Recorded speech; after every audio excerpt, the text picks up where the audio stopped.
What if I told you that in ancient times, temples didn't just preach faith, they ran the economy like a bank, a farm, and a government, all in one? In this story, we'll explore three timeless truths. First, how temples ruled ancient economies. Second, how they still move money in markets today.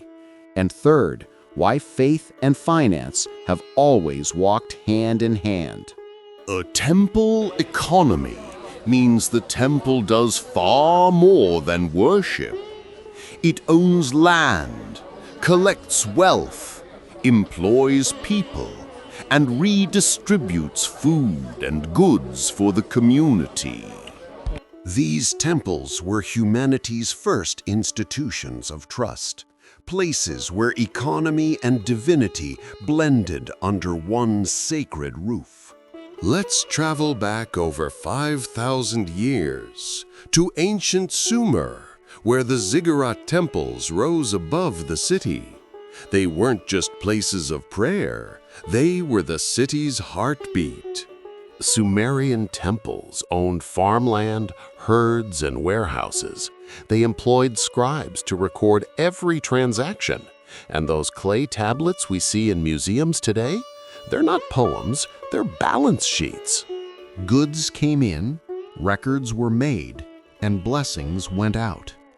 Temples produced, stored, and traded, turning faith into a functional economy. But as kings built empires and armies, they claimed the temple's power. Trade became royal, not sacred, and the temple economy faded into history. So, if that world disappeared, why are temples still such powerful centers of wealth today? Because while temples no longer rule economies, they fuel them. Every offering, every pilgrimage, every festival sets money in motion across an entire community. Take Tirumala Tirupati, one of the world's richest temples. It receives hundreds of crores in donations each year and employs thousands, from priests to cooks. This wealth feeds education, healthcare, and charity kitchens. Here, faith doesn't just stay inside the sanctum, it flows through people's lives.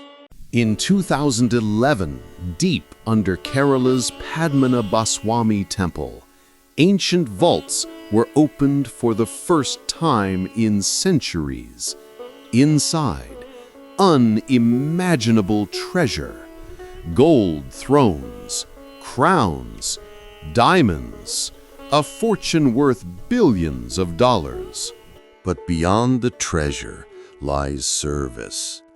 Temples fund schools, hospitals, and daily meals, sustaining hope and humanity. From the farmer who grows flowers, to the vendor who sells garlands, to the driver who brings pilgrims, every hand becomes part of the same sacred circle. Religious tourism now contributes thousands of crores to India's economy every year. Entire temple towns, from Tirupati to Puri, depend almost fully on temple-linked trade. But with great wealth come great questions. Who should manage temple funds? How can faith remain pure when money grows fast? These are the modern tests of ancient institutions. Yet through every era, one truth remains. Temples still unite people through belief and livelihood. They may not rule kingdoms, but they still nourish communities. So, next time you visit a temple, look beyond the rituals. See the workers, the families, the economy of faith, a living echo of our past. If this story moved you, tell us which temple economy you'd like to explore next. Ancient Egypt, Chola India, or modern Tirupati? Like, share, and subscribe.